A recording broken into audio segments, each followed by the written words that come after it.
Bienvenidos y bienvenidas a todos y todas. Estamos ahora por iniciar el webinar Población Asiático-Peruana, Tusanes y Nikkei en el Perú.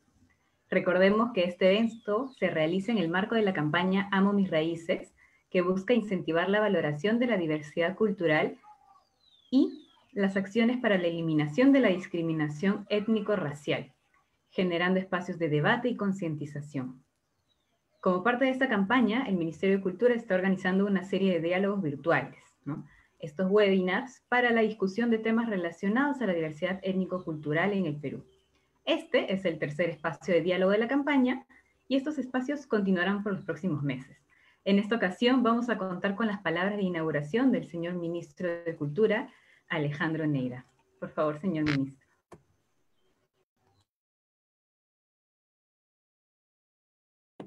Muchas gracias, muy buenas tardes con todos y con todas, es un gusto saludarlos.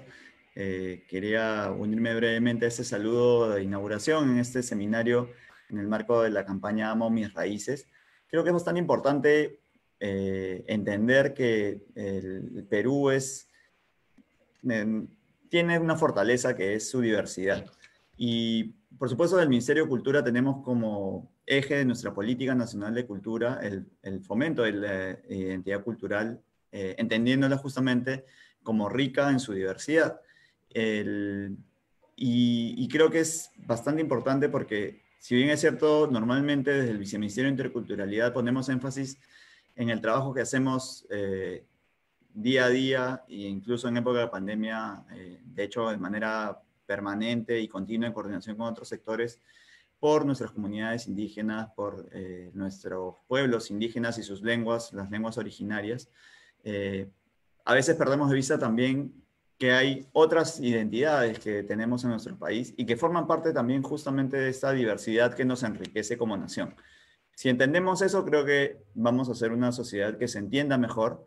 Creo que todos los peruanos y peruanas vamos a entendernos mejor y entendernos como parte de un proyecto nacional.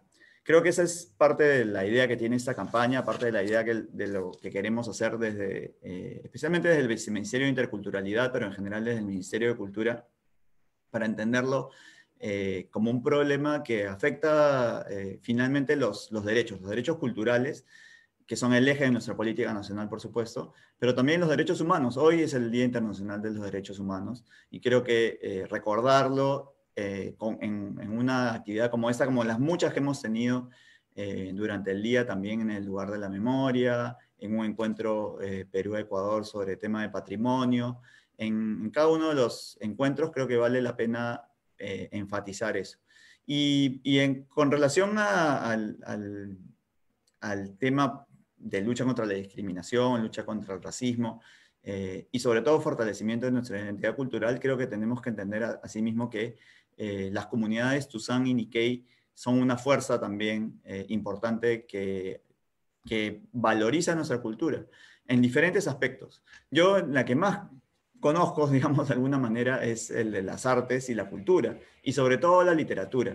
Y muchas veces entendiendo justamente el aporte que tienen estas comunidades es que uno realmente entiende cuál es su valor y cómo integrándolas de manera inteligente a nuestro ADN, si queremos decirlo así, podemos construir una nación mucho más unida y entender que nuestros sueños son los mismos, de construir una sociedad con igualdad de oportunidades para todos, más justa, más solidaria, más igualitaria. Yo justamente estaba tratando de hacer memoria ahora, no solamente de los grandes nombres de la literatura Tusán como Siu Wen o Nikkei como José Watanabe, sino sobre todo de un cuento que ganó el concurso de la Asociación Peruano-Japonesa, un libro de cuentos, perdón, pero cuyo cuento central es el japonés Fukuhara, que curiosamente es escrito por Selenco Vega, pero que es un relato impresionante sobre lo que pasó a la comunidad japonesa en los años 40. Muchos no conocen esa historia terrible de discriminación que sufrieron nuestros hermanos y hermanas Nikkei, sobre todo, bueno, en esa época en realidad eran migrantes muchos de primera o segunda generación, y que en el marco de la Segunda Guerra Mundial se vieron discriminados por un gobierno que en el marco de la guerra mundial decidió, en muchos casos incluso, expulsar a ciudadanos que ya tenían el derecho de ser peruanos a campos de concentración. Entonces, creo que la historia que tenemos o que tienen nuestras comunidades asiático-peruanas son riquísimas, y creo que entendiéndolas mejor, entenderemos además que ese aporte que yo conozco más a través de la cultura y que creo que seguramente casi todos conocerán a través de la gastronomía, constituye un aporte fundamental para entendernos mejor como sociedad. Creo que en el camino que tenemos hacia el Bicentenario, la valoración de estas comunidades, que normalmente damos por sentado, tienen además por estas cosas, digamos, no los consideramos en el grupo de ciudadanos y ciudadanas que son discriminados, pero que tienen hay un alto grado finalmente de sentimiento de discriminación que estas comunidades tienen, será motivo de hacer, como decía, la base de un país que construya sus ideales, sus anhelos, sus valores en pie de igualdad. Y creo que un diálogo como este y una campaña de Amo mis raíces permite no solamente valorizar justamente el aporte de nuestras comunidades Tuzán y Nikkei, sino sobre todo comprenderla que en esta diversidad se construye nuestra riqueza como nación, y sobre todo el ideal de construir un proyecto común como nación, que creo a casi 200 años de nuestra declaración de independencia es un imperativo como país. Simplemente eso, seguramente en el diálogo saldrán muchas otras cosas. Lo mío en realidad era un saludo, pero siempre creo que tengo algunas cosas que me gusta poner de relieve, porque creo que también muchas veces desde el arte y desde la cultura podemos llegar a entendernos mejor. Y nada, les deseo una muy buena conversación. Conozco a algunos de los que van a participar, o algunas de las que van a participar mejor, así que estoy seguro que va a ser un diálogo muy enriquecedor para todos. Cuídense mucho y nos estamos viendo pronto. Así es, muchísimas gracias, señor ministro. El objetivo de este evento es plantear, ¿no?, las reflexiones sobre la presencia de la población asiático-peruana en el país y su importancia como parte de la diversidad étnico-cultural del Perú. Así que voy a proceder a explicar a los participantes la dinámica de este conversatorio. Van a haber 3 rondas en la que cada ponente va a contar con 5 minutos para responder a las preguntas orientadoras que yo les dé. ¿Sí? Antes de iniciar, me gustaría presentar a los ponentes que están con nosotros. Empezaré por Claudia, por la magíster Claudia Almeida. Ella es licenciada en Lingüística por la Universidad Nacional Mayor de San Marcos y magíster en Lingüística por la Pontificia Universidad Católica del Perú. También es profesora ordinaria de la Escuela Profesional de Lingüística en la Facultad de Letras y Ciencias Humanas de la Universidad de San Marcos. Se ha desempeñado como docente de Estudios Generales Letras y en la Maestría de Estudios Culturales de la PUC. Asimismo, nos acompaña Juan Jong Chung. Él es autoidentificado como Tuzán, nacido en Ica, de bisabuelos cantoneses, jaca e indígenas quechuas, en Ayacucho, ¿no? Emigró a Estados Unidos en el año 2006, donde egresó de Boston University como ingeniero electrónico. Actualmente está cursando una doble maestría en la Universidad de Michigan, la primera en medio ambiente y sostenibilidad y la segunda en planificación urbana y regional.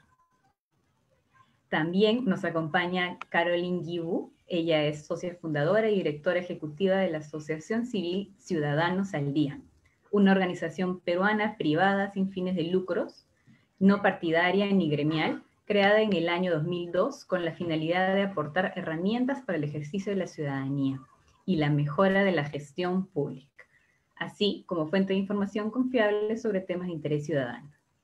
En Ciudadanos al Día, Caroline se ha desempeñado como investigadora principal y jefe de equipo en los campos de transparencia y acceso a la información, nuevas tecnologías de información y modernización de la gestión pública y responsabilidad social. También nos acompaña Gonzalo Paroy. Él es licenciado en Historia por la Universidad Nacional Mayor de San Marcos, estudia la maestría en Antropología en la misma universidad y es miembro del Centro de Estudios Asiáticos de la Universidad Nacional de San Marcos. Además, es especialista en Historia Social y Antropología Histórica e investiga temas de historia de la migración, historia urbana, racismo, entre otros. Así, entonces, podemos iniciar el conversatorio. El orden va a ser el mismo que he mencionado ahora, primero Claudia, luego Juan, Caroline y Gonzalo. La primera pregunta en la que nos gustaría empezar a reflexionar es, ¿de quiénes hablamos cuando hablamos de población asiático-peruana? Tusanes, Nikkeis, ¿y cuáles son los principales aportes de la cultura Nikkei-Tusan a la identidad nacional del Perú? Entonces, gracias Claudia, te escuchamos. No, gracias a ti, muchas gracias por la presentación y también al Ministerio por la invitación. Esa pregunta me hizo pensar un montón, porque parece que es sencilla y para nada.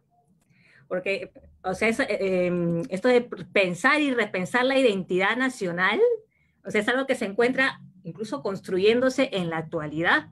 Incluso, o sea, eso implica un debate, una problematización de todo un curso, por ejemplo, de maestría. Pero lo que puedo responder para comenzar con este conversatorio es difícil responder esta pregunta sin caer en esencialismos, sin caer en atributos que no son concebidos a los miembros de la colectividad Nikkei, por ejemplo, que siempre nos esforzamos, que somos los chancones, o sea, es difícil, son como que atributos que no son indexados, ¿no? De manera natural. Entonces, más allá de qué es lo que somos como colectividad, creo que una manera de responder esa pregunta es reflexionar en torno a lo que hacemos. O sea, no es enfocarnos en el ser, sino en lo que hacemos los unos con los otros. Y a pesar de que han pasado más de 120 años desde que hemos llegado y que somos parte de esta nación, seguimos reproduciendo ciertos rituales, ¿no? Unos con otros, como parte de la familia o parte de amistades. Por ejemplo, un ritual que hasta ahora yo veo que se sigue haciendo y que yo también hago, y eso que yo no soy tan parte de la asociación y no participo de manera tan activa en la colectividad, pero que hago, es este ritual del Codén, que es por medio de cartas, o sea, por medio de sobres. Si es que hay un fallecimiento, siempre entre miembros, esa es una manera de identificarnos como miembros de la colonia, más allá de los apellidos, más allá de todo eso, ¿no? O sea, por ejemplo, siempre, cuando fallece alguien, nos aparecemos al velorio con nuestro sobre y con cierta cantidad de dinero, para una manera de colaborar, pero implica un hacer que se hace dentro de la colectividad y por parte de los familiares y amigos, pero ¿qué es lo que crea? Crea vínculos solidarios y crea también sentido de pertenencia, ¿no? Eso siempre lo he visto y yo lo sigo haciendo. O sea, es un imperativo. Y acá hay una segunda parte de la pregunta, porque lo quiero contestar rápidamente. ¿Y cuáles son los aportes de la cultura Nikkei? Bueno, el ministro ya contestó parte de esa pregunta. O sea, lo puedo contestar con nombres. Tisa Tsuchiya, o sea, con nombres propios. Angélica Jarada, la princesita de Yungay. José Watanabe, Venancio Shinki, Akira Chinen, Jaime Higa, Doris Monomisato, Eduardo Tokeshi. O sea, desde la década del 60, la colectividad ha sido parte del mundo de las artes acá en el Perú y lo sigue siendo. Eso, ¿no? Eso como para abrir un poco el debate. Gracias. No, gracias a ti. De hecho, tenemos muchísimas figuras que empezar a nombrar y recordar dentro de la diversidad cultural del Perú, ¿no? Escuchemos a Juan para no quitarle más tiempo. Muy buenas tardes. También quiero agradecer al ministro Alerta contra el Racismo por la invitación. Muchísimas gracias. Yo concuerdo mucho con Claudia. Creo que debemos conversar o comenzar hablando sobre qué es la identidad La hemos llamado identidad asiática peruana, pero yo creo que en el Perú aún todavía no existe una identidad panasiática. Yo creo que existimos dos comunidades, la comunidad Tuzán y la comunidad Nikkei. La comunidad Tuzán tiene aquí 171 años, ¿no? De los casi ya 200 años del Perú como nación. Y bueno, nosotros somos una comunidad bastante compleja porque comenzamos con una ola migratoria que comienza con la historia de los culíes, los trabajadores agrícolas que llegaron a trabajar a las haciendas como semiesclavos en la costa, en la Sierra Central, en la Amazonía. Pero también hemos tenido una migración, una segunda ola a principios del siglo XX, que han sido más comerciantes.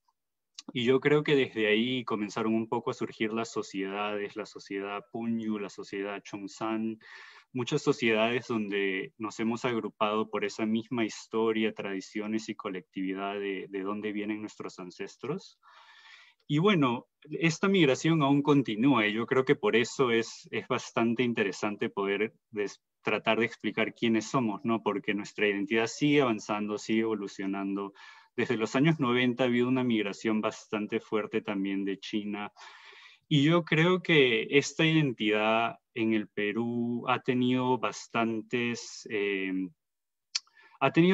interrelaciones con otros grupos étnicos, ¿no? En mi caso en particular, bueno, yo me considero una persona tuzán, mis padres se consideran tuzanes, pero yo también tengo raíces quechua, de Ayacucho.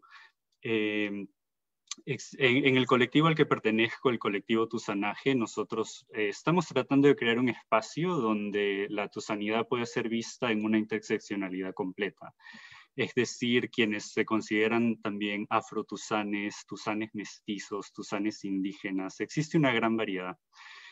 Eso sería para responder la primera parte de la pregunta. La segunda parte, en cuanto a los aportes, bueno, hay muchísimos. Yo creo que lo que está muy conocido en la cultura peruana es lo culinario, ¿no? Creo que se asocia mucho a la comunidad tuzán con el chifa, con la comida, pero también hay una contribución lingüística. Yo creo que a veces las personas no conocen. Por ejemplo, en el Perú hay muchas palabras que provienen de la lengua del cantonés, que, por ejemplo, el sillao, el quión, todas estas palabras provienen del cantonés y son usadas por muchos peruanos. Lo mismo con la presencia de estos ingredientes en la cocina, ¿no?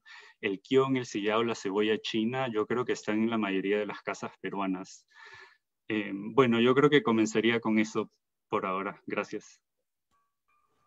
Gracias, Juan. Efectivamente, empezamos poniendo la reflexión de la complejidad que significaría identificarnos, autoidentificarse, ¿no? Como asiático, además con todas las interacciones que ha tenido con las otras culturas peruanas, ¿no? Escuchemos a Caroline para poder seguir complejizando el tema y las preguntas. Hola, gracias por la invitación al Ministerio de Cultura y particularmente a la División de Alerta contra el Racismo, ¿no? Y muchas gracias también a los colegas, a Claudia, John y Gonzalo, con quienes voy a compartir esta conversación. Así como decían hace un momento, la migración china tiene más de 170 años, pues la migración japonesa tiene 121 años, ¿no? Empieza, ¿no? Formalmente con un tratado de cooperación a finales de 1800 y se inicia, digamos, con el primer barco que llega al Perú, el Sakura Maru, ¿no? El 3 de abril de 1899, con 790 pioneros, que son los que de alguna manera históricamente en la comunidad peruano-japonesa se reconocen como aquellos primeros migrantes, ¿no? Que como toda migración significó yo diría, una apuesta por una vida mejor de la que tenían y por construir un futuro para sus familias, ¿no? Fuera de su lugar de origen. Y cuando ustedes hacen la pregunta, bueno, ¿a quiénes nos referimos con los Nikkeis, ¿no? En el Perú? Es una pregunta, yo creo que interesante por el proceso de construcción de la propia palabra. Si bien llegaron estos primeros migrantes y se fueron de alguna manera involucrando en la vida peruana a través del trabajo, y luego a través de matrimonios mixtos en algún momento, o generando ya, pasando de ciertas actividades económicas a otras. De hecho, las primeras organizaciones se llamaban asociaciones japonesas, ¿no? En el Perú, ¿no? No reconocían la palabra Nikkei en su vocabulario. Y luego muchas de las asociaciones que surgieron, ya de estudiantes, por ejemplo, hablaban de comunidad Nisei, porque Nisei es la palabra que se utiliza para los nacidos, la primera generación, ¿no? Que hay una confusión, porque ¿quién es la primera generación en el Perú? Bueno, los Niseis, que en verdad Ni es dos, ¿no? Entonces serían los descendientes de estos japoneses que llegaron, ¿no? Yo, por ejemplo, soy una Nikkei Sansei, ¿no? De abuelos y abuelas de ambos lados de mi familia, ¿no? Provenientes del Japón. Entonces, digo que es una palabra Nikkei en construcción, porque para muchos ya no significa ser japonés, ¿no? No eres japonés, tú naciste en el Perú, ¿no? Y como dice Eduardo Tokeshi, si hablamos de referentes, somos una botella de sake llena de Inca Kola, ¿no? Físicamente tenemos rasgos asiáticos, algunos no, algunos conservamos el apellido, algunos ya no, algunos conservamos costumbres, otros ya no, pero lo que nos vincula quizás y lo que está en ese proceso de construcción es cómo en mi vida cotidiana, en mi oficio, en mi forma de ser, en mi activismo social, cultural, político, científico, mi identidad que es mixta, que es un poco de Japón y un poco de Perú, y que básicamente como ciudadano soy peruana o soy peruano, construyo mi trabajo y lo reflejo en esta mistura de identidades. Y me reconozco, ¿no?, como una mistura y doy mi valor agregado a esta sociedad con una forma especial.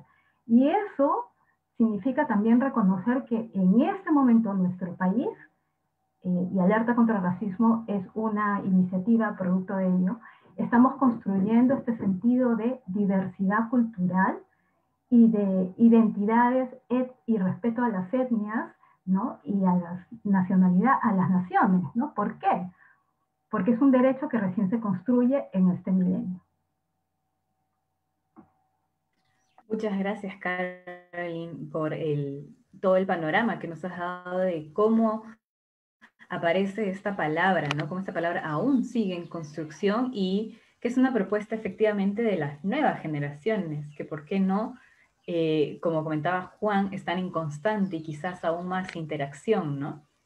Me gustaría escuchar a Gonzalo para terminar de cerrar esta primera pregunta. ¿Qué tal? ¿Cómo están? Buenas tardes con todos. Un gran gusto participar aquí y estar con todos ustedes en estas reflexiones que de verdad nos hacen pensar el país, ¿no? Pensar el país y ver qué país construimos para mañana, para más tarde.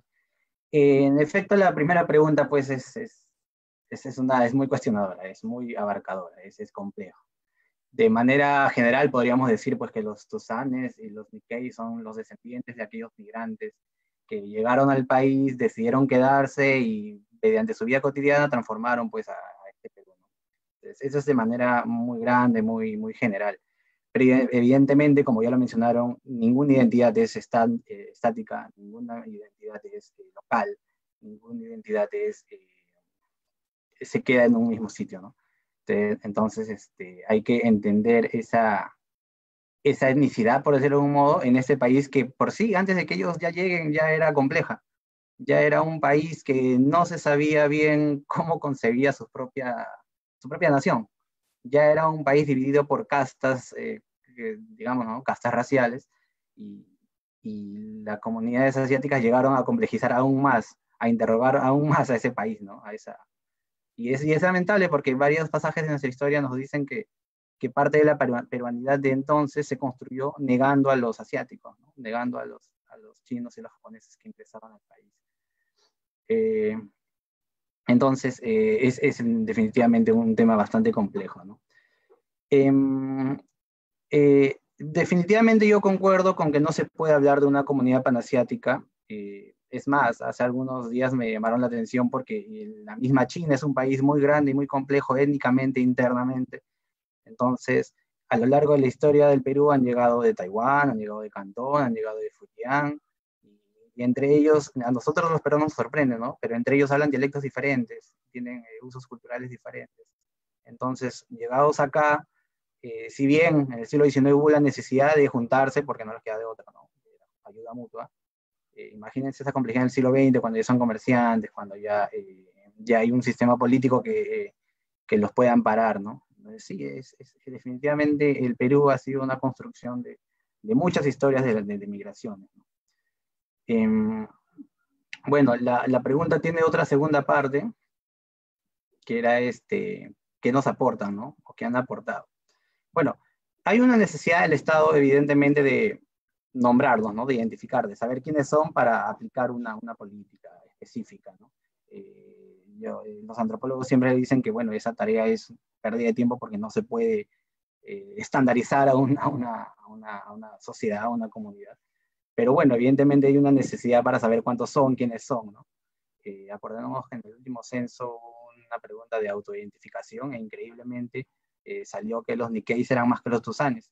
Quienes sabemos de historia sabemos que eso no es posible, ¿no? O sea, étnicamente no es posible, pero sí culturalmente lo comprendemos.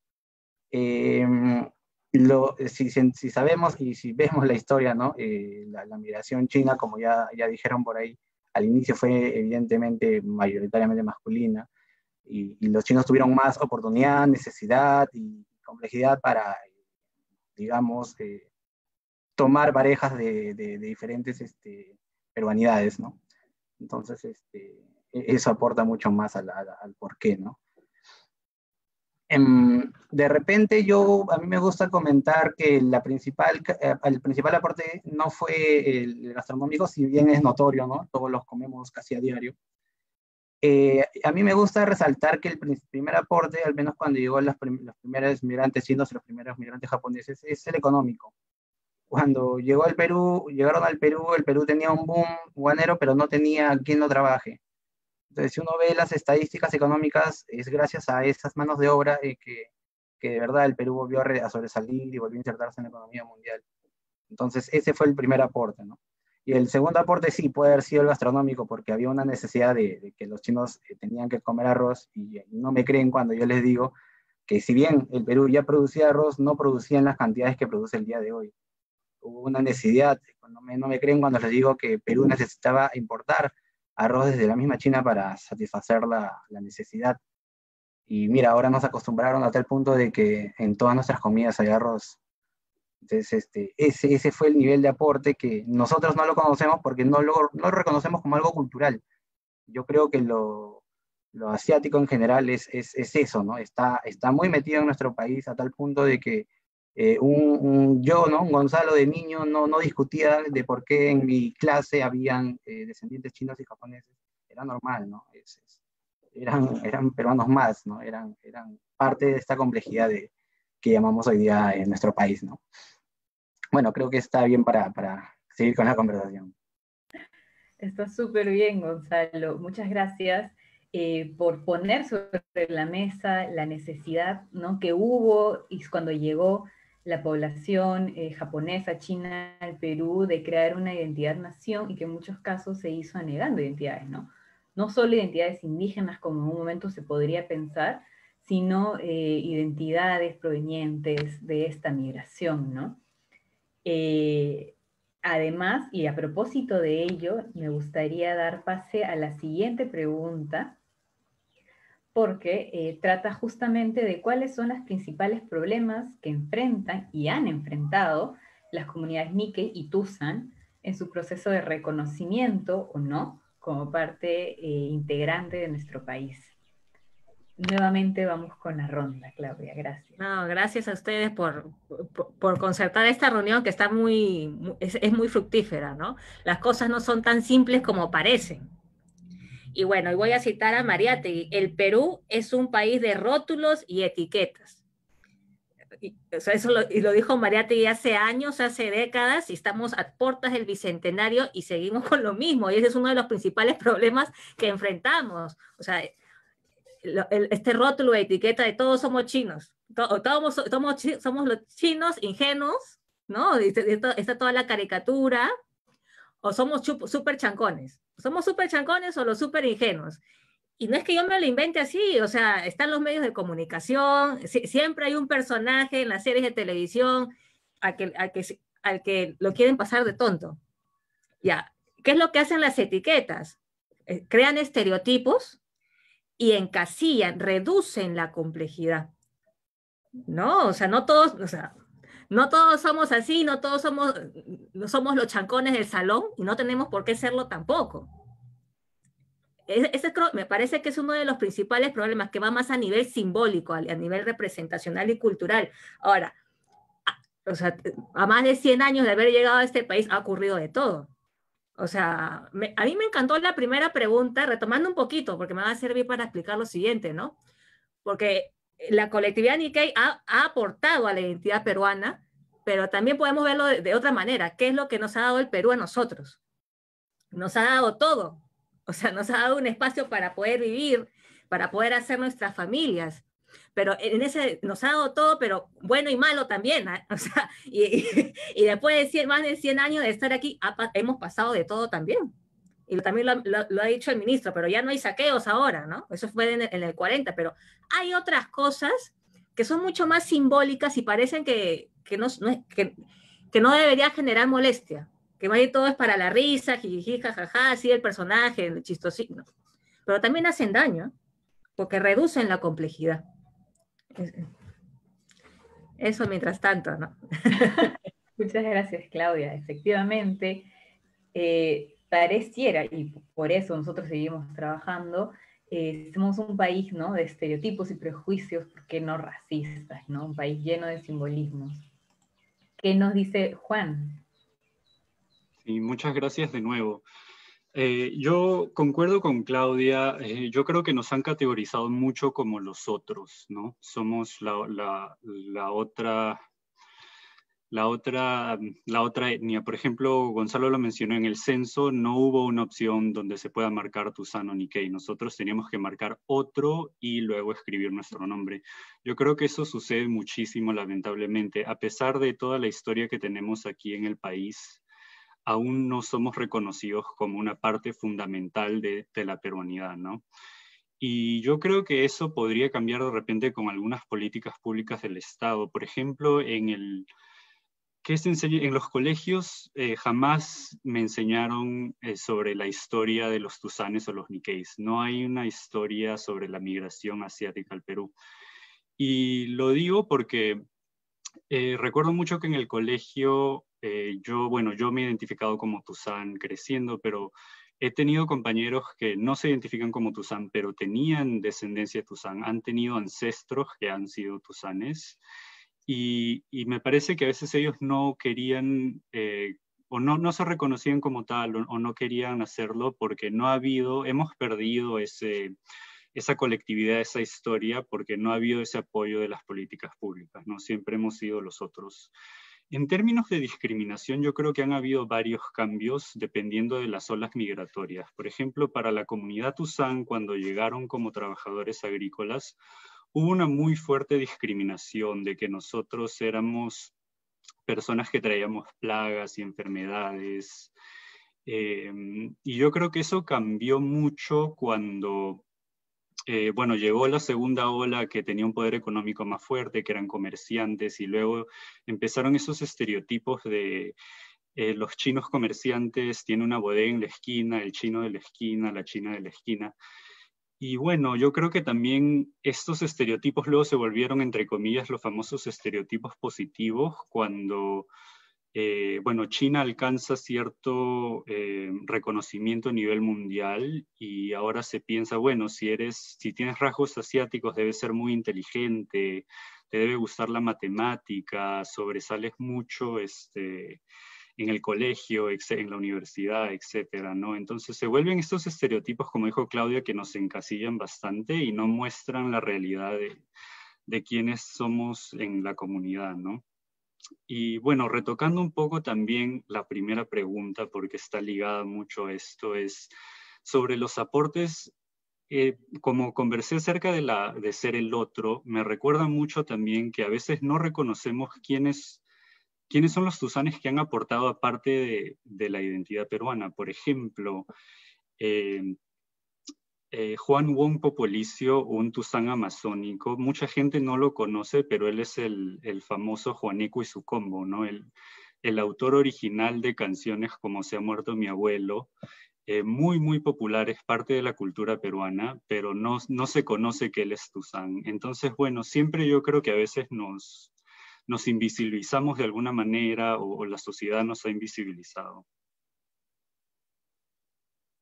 Gracias. Muchas gracias, Juan, por todo lo que nos comentas ahora. Efectivamente, el Perú necesita, ¿no?, que en sus políticas públicas se hable de la diversidad cultural, que cuando estás en la escuela y se quiere implementar esto llamado el enfoque intercultural, hablemos de diversidad cultural y ya no solo de las comunidades originarias del Perú, sino también de las comunidades que han migrado, ¿no? Y esto también para hablar justamente de la diversidad que hay en la misma China y en Japón, ¿no? Y que finalmente no han migrado, como dicen ustedes, los personas chinas en general etiquetados con esos estereotipos y prejuicios, ¿no? Muchas gracias también, seguramente muchos de los que estamos viendo el conversatorio ahora nos acabamos de enterar de que Juaneco y su combo tiene ascendencia china, ¿no?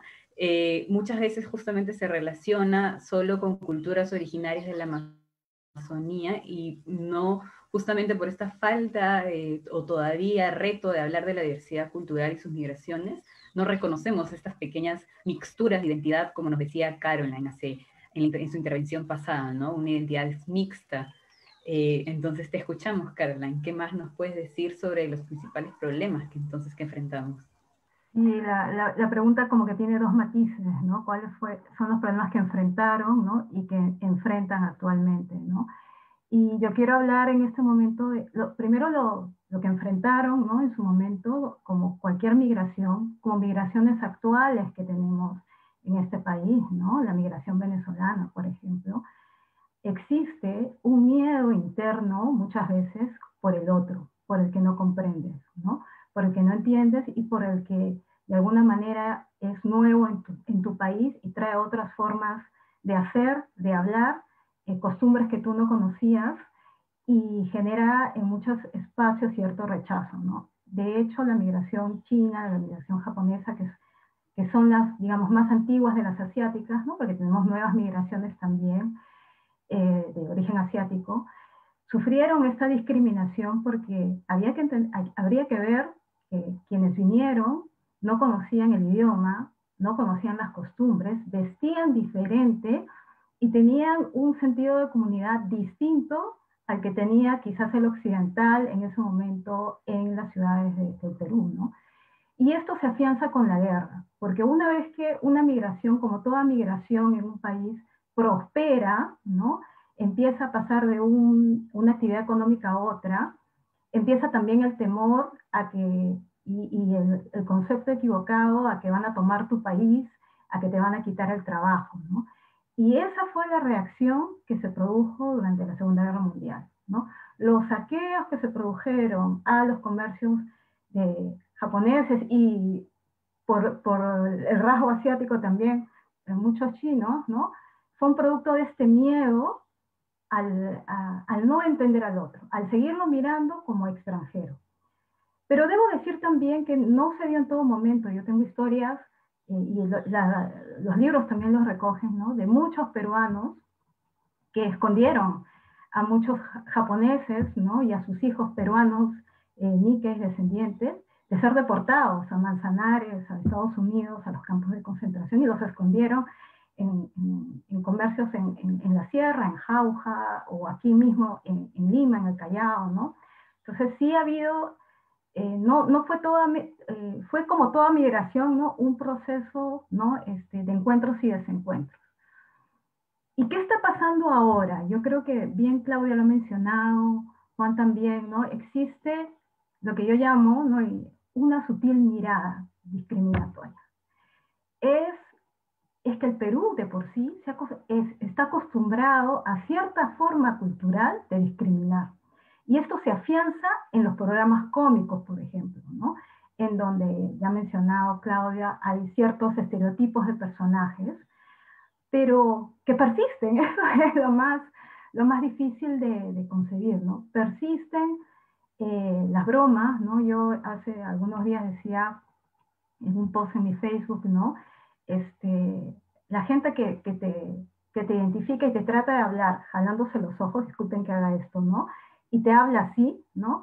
Es porque ha visto a alguien hacer eso y considera que es normal y correcto referirse, conversar, incluso reírse, ¿no? Con un descendiente asiático, asumiendo sus rasgos, jalándose los ojos, o como le dicen a los niños, ¿no? A ver, haz chinito para la foto, ¿no? O sea, con tus ojos así, ¿no?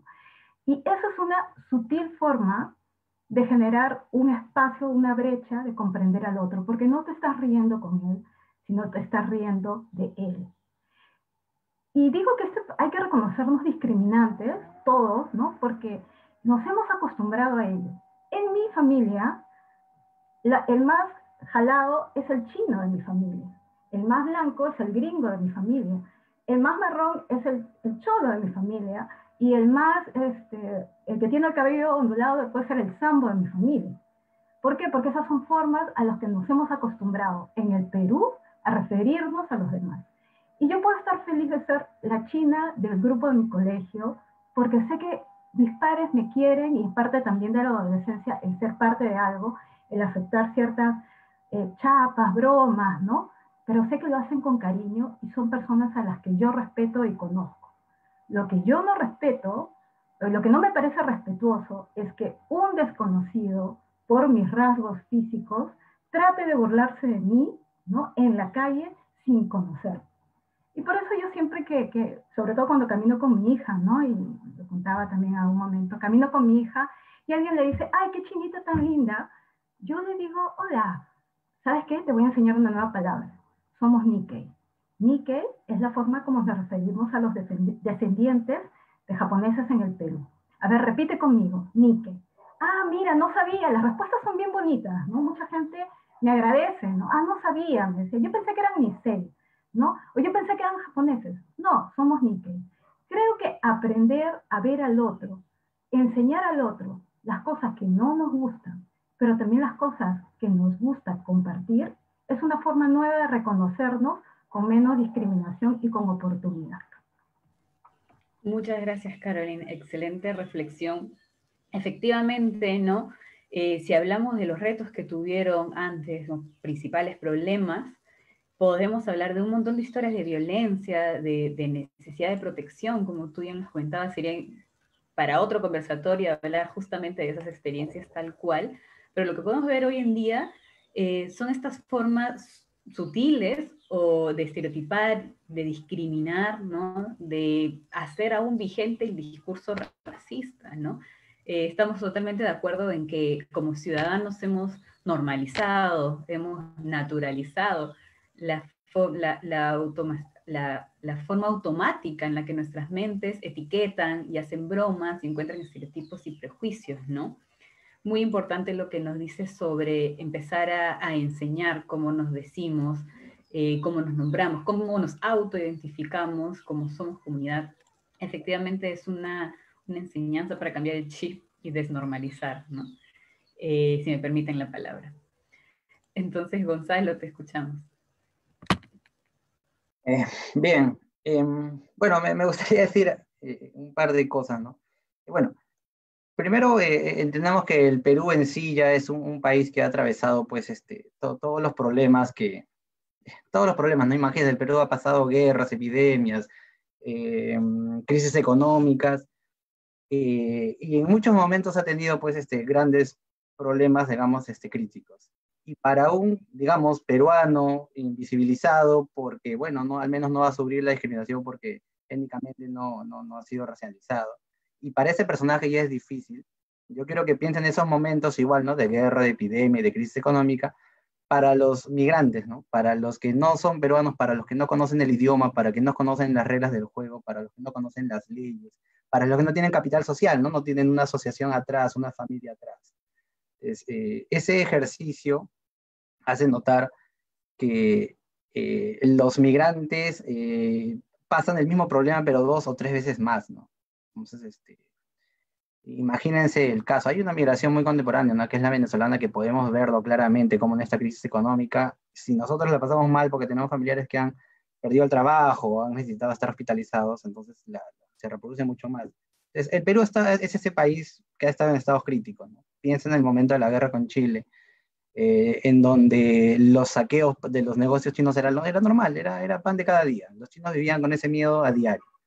Imaginen ese momento, como ya lo mencionaron por ahí, de la Segunda Guerra Mundial, donde los japoneses eran los enemigos de todo el mundo, y donde Nikkeis, inmigrantes japoneses, eran vistos pues como los enemigos de todo el mundo, como los posibles que hacían espionaje, ¿no? Los acusaron de espionaje. Y se volvió una cacería. Lo han contado aquí, ¿no? Tanto el ministro como Caroline lo han contado aquí, pero lo han contado muy bonito, ¿no? Esa no fue una historia así, es una historia bastante trágica, es una historia de cacería casi, donde se deportaron muchísimos japoneses, no tengo el número, pero sí sé que regresaron menos de 1000, ¿no? Tuvieron que dejar familias, o tuvieron que quedarse en Estados Unidos a vivir ahí, porque no les quedó de otra, pues, ¿no? Entonces, no son historias para nada bonitos. Yo he recopilado historias de la guerra con Chile, en cómo lo vivieron los migrantes chinos, y son historias realmente terribles de rescatar, pero necesarias, porque ese es el país que somos, pues, ¿no? Porque ese es el país que ha maltratado a migrantes por mucho tiempo, y que, bueno, felizmente 100 o 150 años después podemos discutirlo y podemos reconocer todos los aportes, ¿no? Yo espero que con la migración venezolana actual no pasen pues 100 años para que, digamos, reconozcamos que en este momento son parte y están jugando en estas reglas de juego, ¿no? Pero siempre son muy grandes las barreras. Entonces, todos esos problemas son los que deben enfrentar. Ahora, obviamente el racismo y la discriminación en este país, que hay que decirlo, es abiertamente racista, falta muchísima educación en diversidad, ¿no? Y en interculturalidad. Entonces, esos problemas se reproducían de la manera no más normal. Yo creo que en eso se basa de por qué muchas veces, tanto la comunidad Nikkei como la comunidad Tuzán, en algunos momentos han querido negar esa parte de la historia de la migración, porque bueno, hay una necesidad de ser invisible para no sufrir racismo. Yo me acuerdo, como decía, en el colegio era más fácil racializar y molestar a los migrantes amazónicos o a los descendientes, a los afrodescendientes, ¿no? Que a los descendientes de chinos o de japoneses, ¿no? Era más común, digamos, verlo. Y esa necesidad de invisibilizar es para justamente ser parte de, ¿no? Ya les había dicho que el peruano en muchas formas se ha sentido peruano solamente cuando ha discriminado a otros, ¿no? Entonces, es triste, pero en muchas partes de la vida cotidiana se puede observar eso. Y obviamente yo, cuando he revisado documentos y periódicos, ha pasado lo mismo. Es un país que se ha construido negando a otros, es un país que se ha construido racializando a otros, ¿no? Ahora, yo sí sé, ahora, ¿no? Ahora lo he visto en muchos gestos de las instituciones, de las asociaciones, de los diarios, de las mismas comunidades, que ya están volviendo a recuperar esa historia de la migración, ¿no? Ya no están negando el pasado, digamos, ¿no? Por ejemplo, el pasado de los campesinos que llegaron, el pasado de los culís que llegaron, que es bueno, ¿no? Porque es la única forma de reconocerse dentro de este país bicentenario, ¿no? No hay otra forma, no se puede negar la historia y querer ser parte de, ¿no? No van por ahí. Ahora, yo también quería comentar finalmente, ¿no? Que hubo una negociación, ¿no? Las negociaciones son, digamos, necesarias, ¿no? Para este proceso de reconocimiento. Por ejemplo, pocos saben que esta fuente preciosa que está en el Parque de la Exposición fue una donación de la comunidad china, ¿no? Fue una donación que ellos hicieron justamente a 100 años de la batalla de Ayacucho, y fue esa necesidad de decir, aquí estamos, nosotros somos parte de esta nación y aquí está esto como símbolo.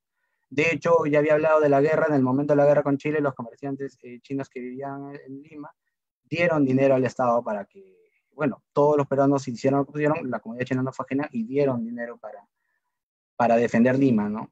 Y así hay muchos símbolos, hubo muchos símbolos porque es una negociación constante. Uno cuando ve recortes, cuando ya existen las fotografías y ve periódicos, ya no ves al chino con un traje tradicional, ¿no?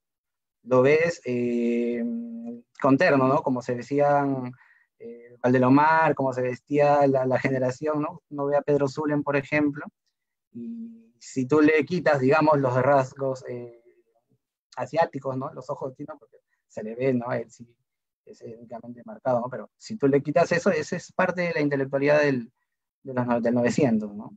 Y de hecho, él mismo discutía en esos términos, ¿no? Entonces,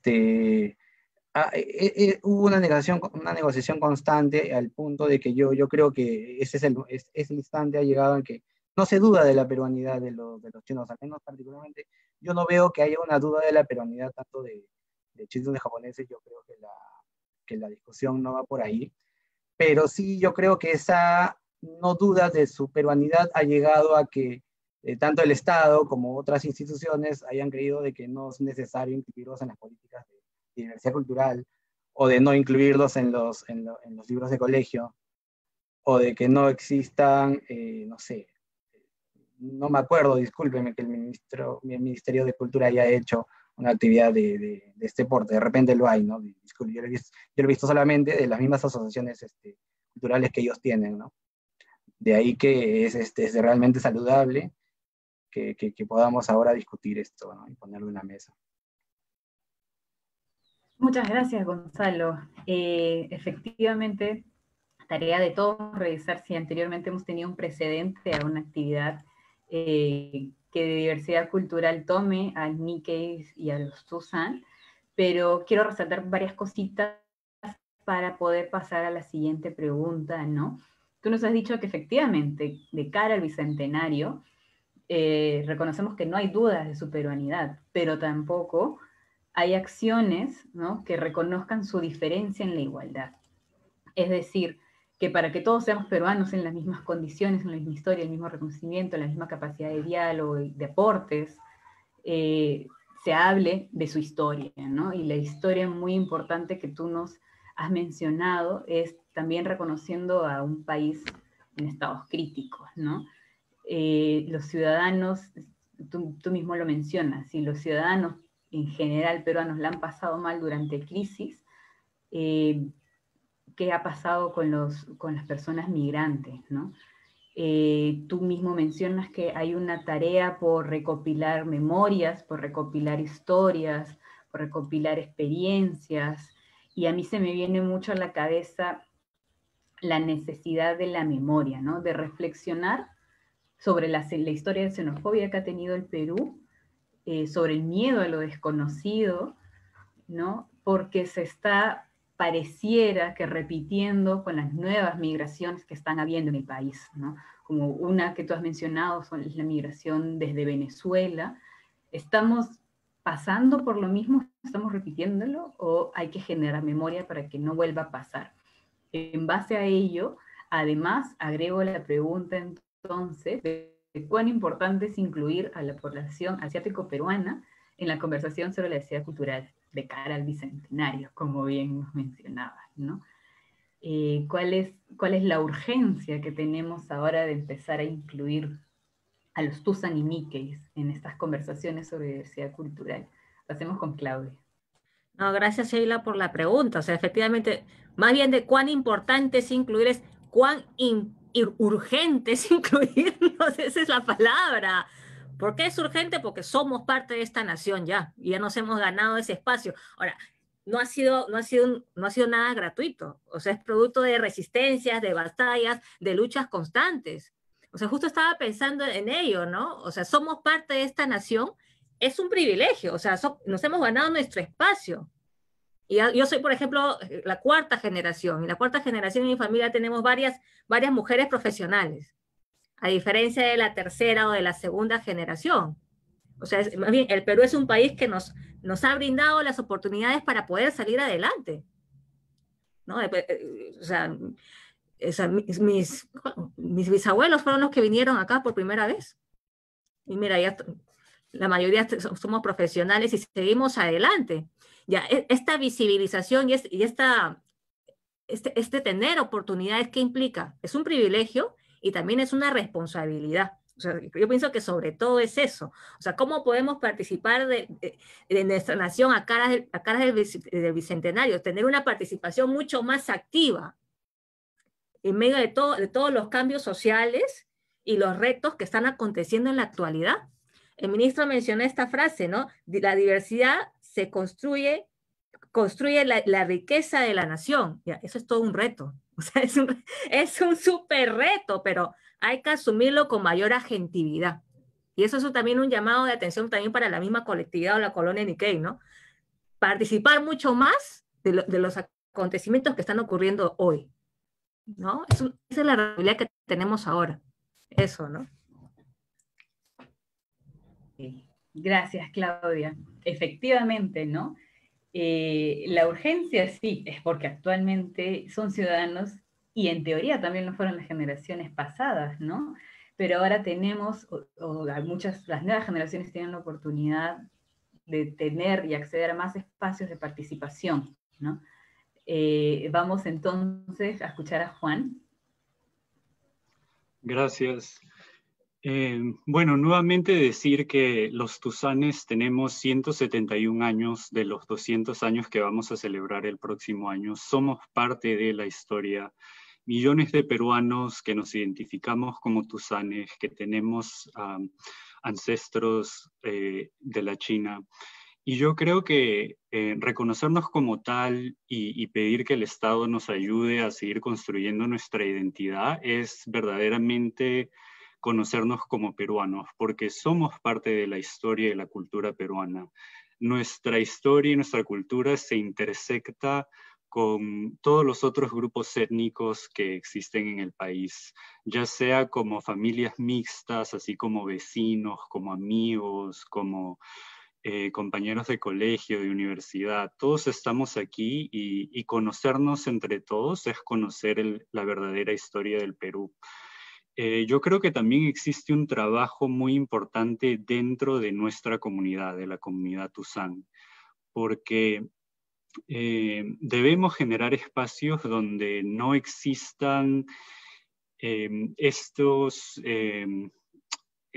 estas cosas rígidas de quién es Tusán, quién no es Tusán, ¿no? Porque yo creo que esas definiciones antiguas que provienen quizá de la migración, no son como actualmente nos reconocemos nosotros, ¿no?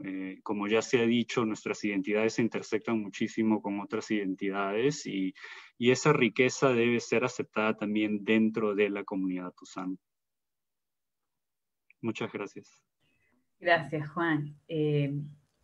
Totalmente, ¿no?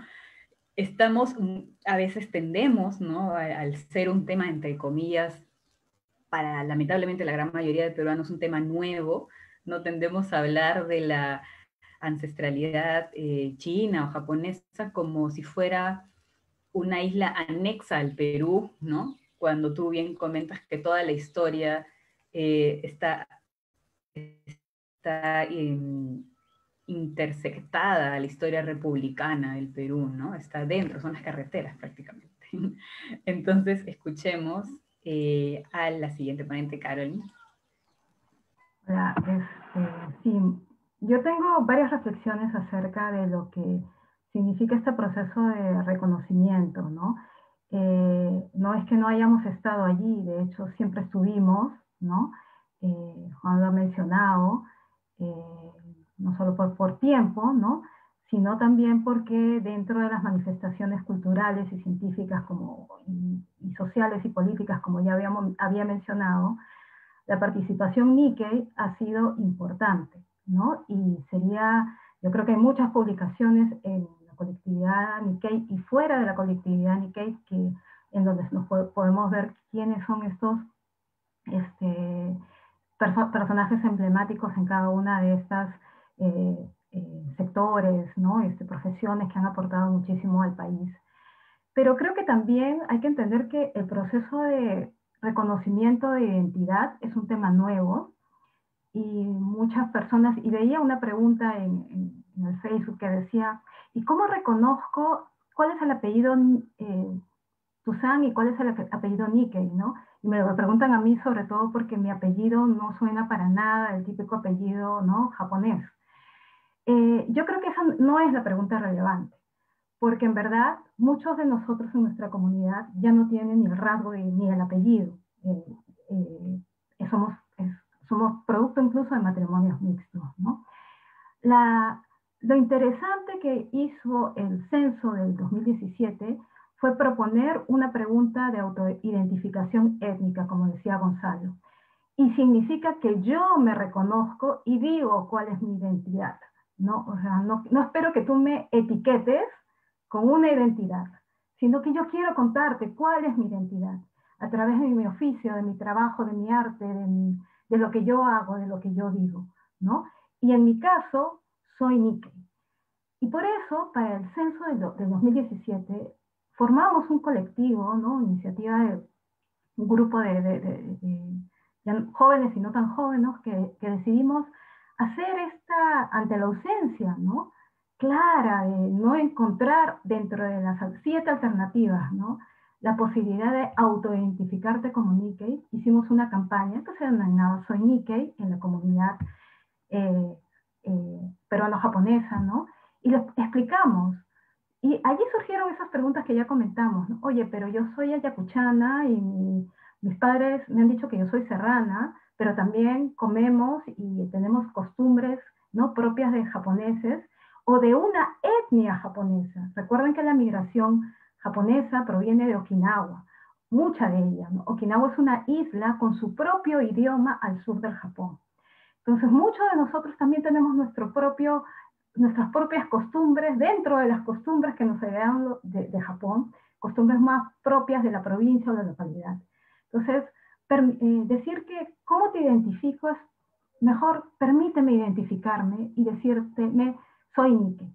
Como ya tenemos 22.000 respuestas en el censo que dicen que soy Nikkei, yo pido a las autoridades estatales que comiencen a incluir en sus documentos públicos esta palabra, como la palabra Toussaint, porque ya muchos de nosotros nos reconocemos así. Recuerdo mucho, y lo voy a citar, este famoso Directiva Administrativa 240 del MINSA de 2017, que habla sobre el registro de pertinencia étnica en el sistema de información de salud. Pero en esta directiva que reconoce la identificación étnica de grupos y pueblos indígenas originarios, por ejemplo, tales como los Ashaninkan, ¿no?, los afrodescendientes, cuando se habla de los descendientes, asiáticos descendientes, propone como otras denominaciones chino, ponja. En un documento oficial, ¿no?, cuando ya tenemos un censo que dice que muchos se identificaron como Toussaintes y muchos nos identificamos como Nikkei. Entonces, mi primer pedido para el Bicentenario es que los documentos oficiales del país empiecen a hablar sobre esta comunidad. De hecho, hay una comunidad que tiene la ciudadanía y que conserva ciudadanía japonesa o china, ¿no?, producto de su viaje hacia el Perú. Pero sus descendientes nos consideramos peruanos con una etnia o una cultura particular, en mi caso, Nikkei, ¿no? Entonces, ¿cuál es el desafío para construir una mirada, ¿no?, diversa, de autoidentificación y de reconocimiento del otro? Es que para el Bicentenario empecemos a reconocernos oficialmente, ¿no?, pero también a generar estos vasos comunicantes que no solo digan, bueno, sí, los asiáticos, los chinos, los Toussaintes, los japoneses, los Nikkeis han traído, ¿no?, la comida, el arte, ¿no?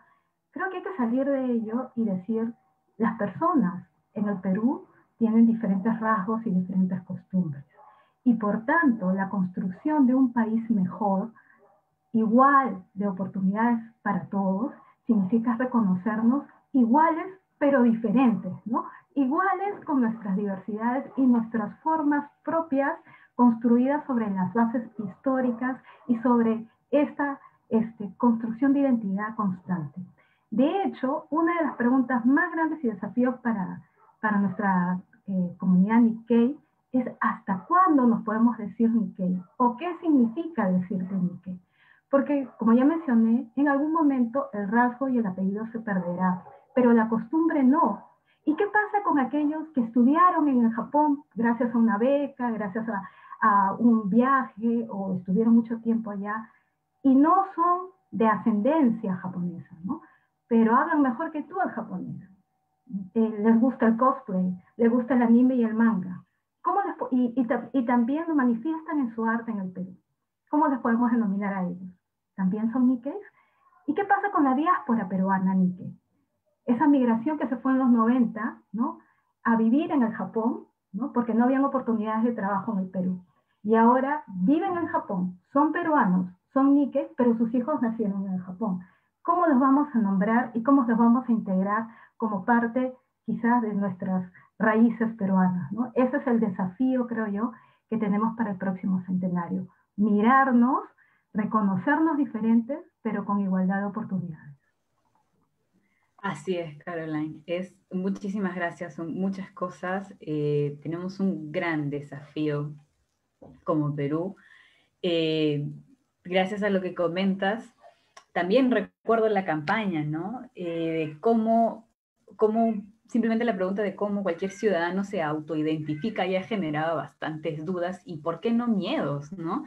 Me estás preguntando cómo me autoidentifico o qué, entre comillas, raza soy para de verdad darme derechos o para estereotiparme, ¿no? Entonces, esta campaña que ustedes hicieron también creo que se analoga a la campaña que hizo el Ministerio de Cultura al hablar de yo me autoidentifico con orgullo, ¿no? Una campaña que sacamos y en la cual resaltábamos esto que tú bien has mencionado y todos ustedes en realidad han mencionado. Cuando uno se autoidentifica finalmente, no lo hace por su apellido o por sus rasgos físicos, ¿no? O por cosas que puedes ver, sino por lo étnico, cultural también, ¿no? Por los conocimientos, por la ancestralidad, por lo político, también mencionaron por ahí, ¿no? La necesidad de decirlo, de explicarlo, de contarlo, por todo este reconocimiento de nexos que haces en la historia del Perú. Sigamos, por favor, conversando sobre esto, porque creo que cada vez se pone más interesante a pesar de que va cerrando. Gonzalo, gracias. Sí, pues la tarea es grande, ¿no? Y es bueno darnos cuenta porque definitivamente ese es el primer paso, ¿no? Bueno, yo estaba revisando este censo del 2017 y bueno, necesariamente me viene a la mente todos los censos, toda la historia del Perú en censos, ¿no? Y yo sí quiero mencionar que el país siempre fue eso, ¿no? Fue centro de migración por mucho tiempo, no solamente migración interna, ¿no? Si uno ve y revisa los censos del principio del 20 o del fin del 19, ya había en el país europeos, africanos, estadounidenses, polinesios, había incluso, ¿no? Había japoneses, había, bueno, de repente, ¿no? Me gustaría mencionar, qué tan pertinente es, cuando alguna vez hablé de la cultura asiática en general en el siglo XIX del Perú, me fue imposible no hablar de las comunidades árabes que existen en el Perú, que lo existen, ¿no? Son grandes en Chiclayo, en Lima, y por ahí de repente en otros lados que tienen sus instituciones. Y bueno, espero que alguna vez también los incluyamos, ¿no? en la discusión. Pero ese es el país, ¿no? Entonces, en un país así formado, ¿no? Con tanta migración, violentar de manera étnica, racial, es pues negarse a uno mismo, ¿no? Es negar lo que eres, es negar tu historia. Es escupir al cielo, ¿no? No se puede construir un país desde la negación, ¿no? No se puede construir una política pública desde la negación, porque eso te lleva o a desconocerlo o simplemente no considerarlo. Algo que hay que tener claro es que las razas no existen. Es imposible hacer una catalogación por razas como existían pues, en el siglo XVII y XVIII, ¿no? Es imposible, pero lo que sí existe es el racismo, ¿no? Lo que sí existe es la tendencia a creer que ciertos rasgos te definen, la tendencia a creer que una nacionalidad te hace más o menos, ¿no? Esa forma de pensar perdura mucho más de lo que nos gustaría admitir, ¿no? Entonces, yo sí he apuntado muchas cosas de que, entre comillas, se puede hacer para incluir, pero yo quiero hacer la salvedad, ¿no? De que no existe una receta mágica. Definitivamente no podemos decir esto funcionó en otro país, en nuestro país va a funcionar. O esto es lo que dice este tecnócrata y eso es lo que hay que aplicar. Pero lo que sí podemos decir es que sin la diversidad no se puede aplicar nada. Sin la historia de todas estas diversidades no se puede empezar sin pensar en su propia historia primero. Porque la diversidad permite cosas como que ellos mismos se comprometan, ¿no? Dicen, ¿no?, que para aplicar una política pública es necesario, cada uno de los procesos es importante. Y el primer proceso es preguntarle, ¿no?, acercarse, el diálogo. Ese proceso es tan importante como la aplicación de las políticas interculturales. Entonces, no hay una receta mágica, pero sí, yo creo que la magia va a producirse en cuando efectivamente incluyamos la diversidad y el proceso intercultural, ¿no?, este diálogo. Así que como subpuntos, ¿no?, como partes de lo primero es lo que se está haciendo, hablar abiertamente del tema, hablar abiertamente del racismo. No se puede negar que el Perú existe y lo primero que tenemos que hacer es identificarlo, ¿no? Yo sé que ya existe la legislación acerca de la discriminación racial, ¿no? Yo sé que ya es ley, yo sé que está penado, no sé qué tanto se ha cumplido, pero sí sé que es muy débil todavía, ¿no? Por ejemplo, sabemos largamente de estos programas cómicos, supuestamente cómicos, que abiertamente racializan y exotizan a diferentes comunidades. Si abiertamente estas políticas de no racismo pues, estuvieran aplicadas, no estaríamos dudando de si ese programa sale o no sale a la luz. Lo que estaríamos cuestionando es cuántos tiempos se va a ir presa esa producción, ¿no? Porque es lo que corresponde, pues, porque es abiertamente racista. No está en duda eso. Pero aquí todavía estamos en el debate si eso no es racismo, ¿no? Entonces ya deberíamos pasar esa etapa, ¿no? Bueno, otro punto que anoté es, obviamente, hay que incluirlos en los cursos de historia y de ciencias sociales en todos los niveles, ¿no?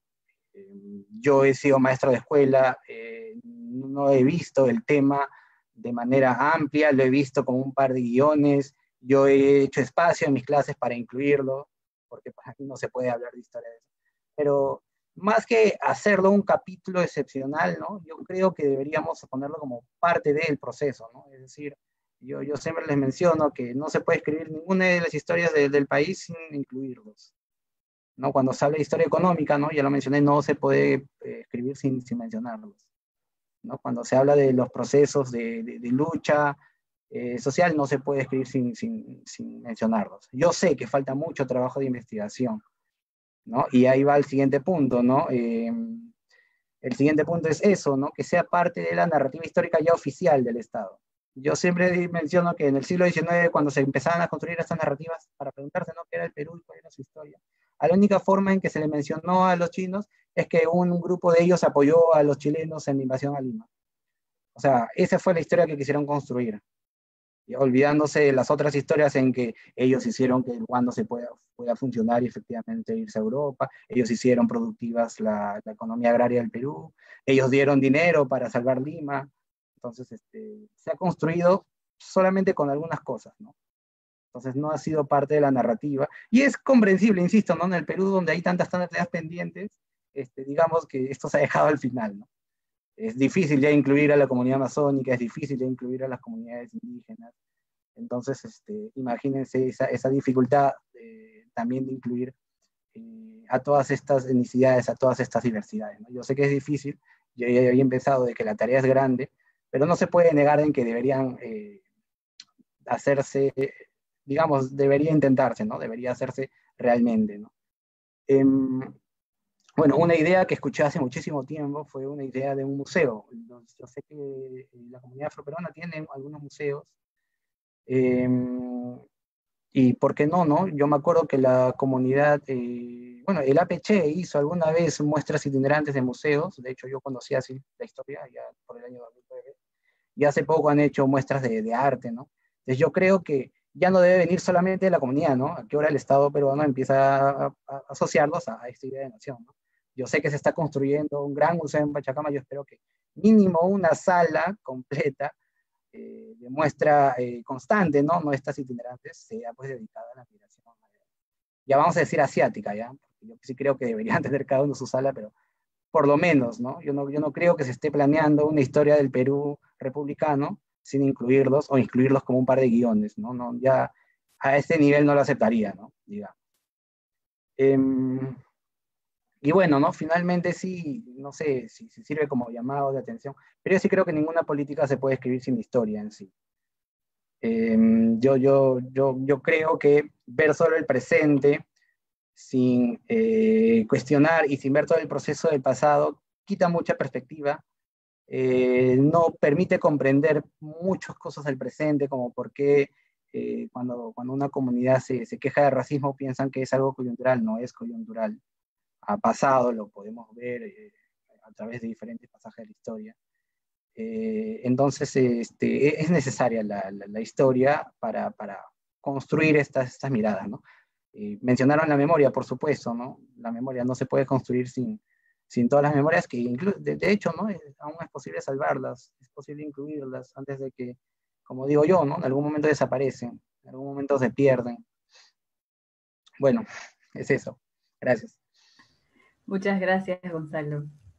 Retomo nuevamente lo que comentaste, ¿no? Que pareciera que efectivamente en un país con múltiples identidades culturales y además en construcción, pareciera totalmente insostenible o imposible que exista racismo, pero justamente hay que hablar de qué es lo que está pasando, ¿no? Y en qué se está sosteniendo, qué es lo que ha pasado, para, si bien armar políticas, pero también empezar a hablarlo, ¿no? También mencionabas que efectivamente no hay una receta mágica, ¿no? Pero me gusta esta idea de que algo va a pasar si es que efectivamente nos empezamos a construir como ciudadanos y ciudadanas interculturales. Y eso significa que dialoguemos, que aprendamos entre nosotros, ¿no? Que hablemos de estos temas en ámbitos de educación formal, pero también no formal, ¿no? Claro, todo esto libre de estereotipos y prejuicios. Es muy interesante justamente todo lo que estamos empezando a hablar y eso se denota en la cantidad de preguntas que nos están llegando del público. Así que vamos a hacer rondas rápidas para tratar de llegar a las preguntas, ¿no? Me están pasando las preguntas un poco más ya conglomeradas y voy a dirigirlas una por una, ¿sí? Entonces, para Claudia, ¿cuáles son los mayores problemas que afrontan en Perú, país tan diverso, y que le pedirían al ministro de Cultura qué falta hacer, ¿no? Por ahí ya nos mencionaron un museo. ¿Qué más le agregarías, Claudia? Eso es muy interesante, ¿no? Comenzar que nos nombren más en los textos oficiales. Porque si nos nombran, existimos. O sea, se entiende que existimos en sentido material, estamos acá. Pero también existir es ganar más espacios a nivel simbólico. Y no lo había pensado antes. Gracias a este conversatorio, me estoy dando cuenta de eso. Sí, efectivamente, en los libros de historia del Perú, no he leído nada sobre la migración japonesa, ni la china, ni la árabe. O sea, y creo que ahí es tiempo. Es tiempo de reconocer a todos estos grupos minorizados, ¿no? Nombrando. Ese es uno de los grandes retos, pero vuelvo a retomar lo de los estereotipos, ¿no? Este es todo de las etiquetas, del chino de la esquina, la china chancona, que son muy peligrosos, ¿ah? Porque no parecen que son poca cosa o que no implica una discusión mayor, pero son muy perjudiciales porque ahogan la diversidad. Ajá. Eso. Muchas gracias, Claudia. Efectivamente, este conversatorio nos está sirviendo a todos para empezar a reconectar puntos o ideas que quizás teníamos medio sueltas, ¿no? Y a propósito, Juan, un participante nos ha hecho una reflexión interesante, ¿no? Uno de los panelistas mencionó que los migrantes chinos sufrieron el estigma, que traían consigo enfermedades, ¿no? Y que luego pasó. Sin embargo, con la pandemia, nuevamente se acusó a turistas inmigrantes chinos de contagiar el virus, a pesar de que los primeros contagios en el país se iniciaron con personas llegadas de Europa. La pregunta es, ¿qué hace que sea más fácil tomar de chivos expiatorios a una población china? Sí, muy buena pregunta. Bueno, yo creo que la sociedad peruana y el mundo en general, nosotros vivimos en un mundo lleno de racismo y de supremacía blanca, lamentablemente. Históricamente, por la colonización, eso es lo que ha pasado, y bueno, siempre a lo blanco, lo europeo, se le ve como superior. Entonces yo creo que parte de esos estereotipos que existen alrededor del mundo sobre qué es ser asiático, qué es ser chino, qué es ser japonés, incluye, yo creo, a veces esas ideas de sobrepoblación, enfermedades y ese tipo de cosas. Y por eso pasa aquí en el Perú, y es muy bueno que haya sido notado de que ahora con el COVID ha vuelto. Nosotros tuvimos en el colectivo al que yo pertenezco, el colectivo Tusanaje, tenemos una compañera que lamentablemente fue atacada verbalmente cuando fue a un policlínico por una cita normal, pero como era durante la época más fuerte de la pandemia, lamentablemente un hombre mayor empezó a gritarle, a decirle, ¿qué hacen los chinos aquí? Y fue porque llamaron su nombre llamaron su nombre en voz alta, y bueno, su apellido es de ascendencia china.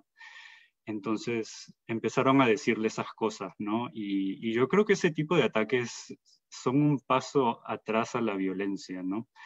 También recuerdo mucho el caso, esto no está tan relacionado a la pandemia, pero sí está relacionado a estos estereotipos de la enfermedad y la sociedad, del Chifa Asia, donde dos inmigrantes chinos fueron acusados de que cocinaban perro en su chifa.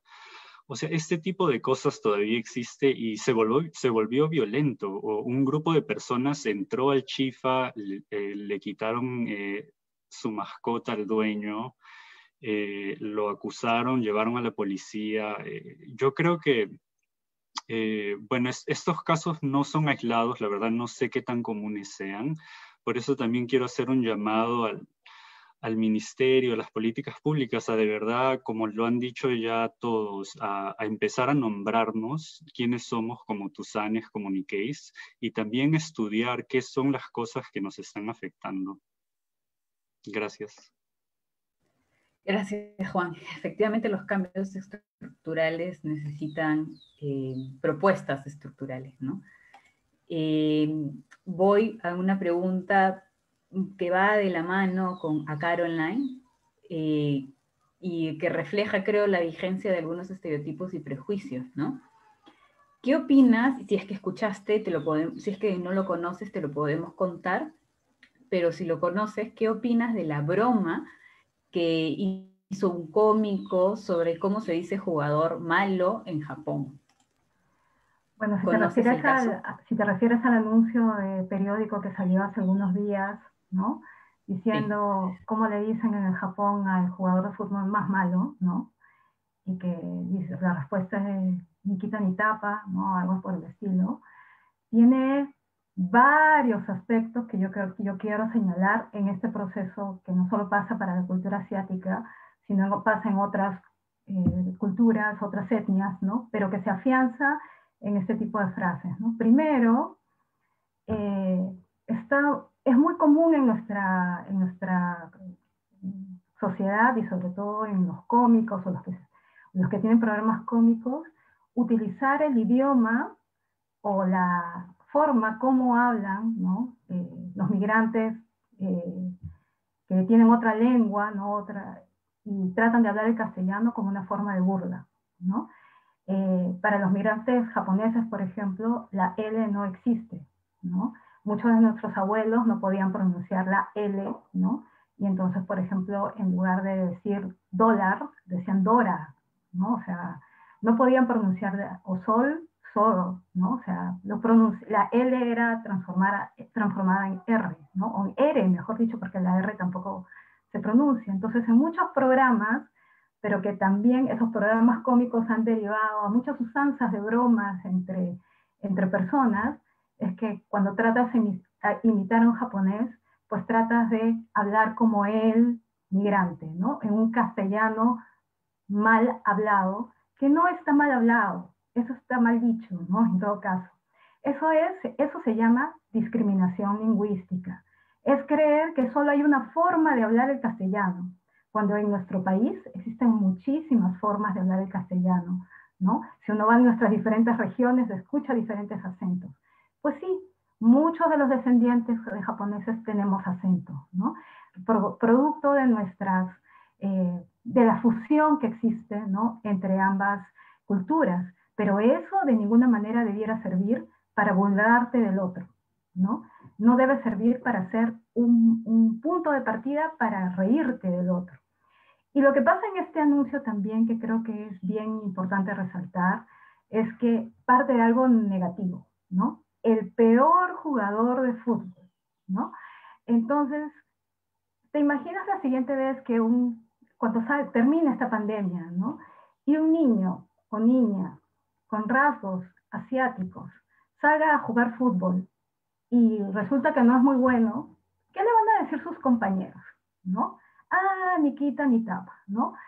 ¿Por qué? Porque la burla es también algo interiorizado en la forma como nos tratamos en este país y que acrecienta de muchas maneras, ¿no?, formas de racismo sutil. Por eso yo les llamo esa mirada sutil.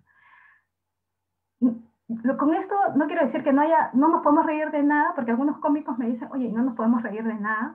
No, riámonos de las cosas comunes que nos pasan, de que no nos queremos levantar en la mañana, que tiramos el café. Bueno, hay miles de cosas que podemos reírnos. Pero reírte de la cultura del otro es despreciar de alguna manera el otro. Y el otro es parte de tu país, es parte de tu sociedad. Y entonces tienes que entender que este diálogo que necesitamos para entendernos todos debe incluir lo que nos molesta a los otros, ¿no? Finalmente cuento una anécdota personal, la he contado antes también. Mi trabajo consiste en buscar mejoras en la gestión pública y promover herramientas para la mejora en términos de transparencia, simplificación de trámites y servicio de atención al ciudadano. Entonces un día me invitaron a una entrevista en radio y el periodista que estaba en la radio me pregunta, ¿no?, al ver mi apellido y mis rasgos, ¿tú eres descendiente de japonesa? Bueno, sí, yo ya estaba dispuesta a hablar, ¿no?, de mi Keidad, ¿no?, aunque el tema no era sobre eso, sino era sobre gestión pública, pero en la cabina no se le ocurrió mejor cosa que poner una melodía muy conocida japonesa que le dicen sukiyaki, ¿no? Y el periodista me comenzó a hablar como me hablaba mi abuela, ¿no?, mi obachan en japonés, de una manera, con esos rasgos típicos que tiene el migrante japonés al hablar en el castellano. Eso me pareció ofensivo, pero nadie en la cabina se dio cuenta, nadie en la radio se dio cuenta, les pareció algo muy gracioso para terminar una entrevista. Y no me dieron tiempo para más porque en la radio nunca hay más tiempo, se cerró la entrevista allí, ¿no? Tenemos que hablar de esto porque sí, de repente dirán, oye, qué exagerada, ¿no? ¿Por qué, si así nos reímos en el Perú? Pero ¿te estás riendo conmigo o estás riéndote de mí? Eso es lo que creemos que es la diferencia en cómo queremos enseñar a nuestros hijos, a la siguiente generación y a la generación bicentenaria que creció de alguna manera con más derechos, a cómo de reconocer al otro y respetar al otro dentro de lo que es, de sus diferencias, de sus rasgos, de su cultura y de su forma de ser. Muchas gracias, Carol. Interesante esta respuesta que tienen varios, ¿no? Tenemos varios. Así nos reímos, así hicimos bromas en el Perú. Yo añado también la pregunta, pero entonces, ¿cómo es el Perú? ¿Está bien así como está? ¿No? Pues es necesario pensarlo y repensarlo como estamos haciendo ahora. Totalmente de acuerdo en que las bromas no son inofensivas, sino que legitiman y mantienen vigentes esos estereotipos y prejuicios racistas, ¿no?, que a la larga mantienen las estructuras simbólicas. Vamos a cambiar un poco el tema porque la pregunta que nos dan para Gonzalo es si existe alguna manera de conocer si algunos apellidos de los pobladores de la selva tienen origen Tuzan o Nikkei, o quizás si por ahí conoces algún vínculo entre comunidades amazónicas y comunidades o la migración Tuzan y Nikkei, ¿no?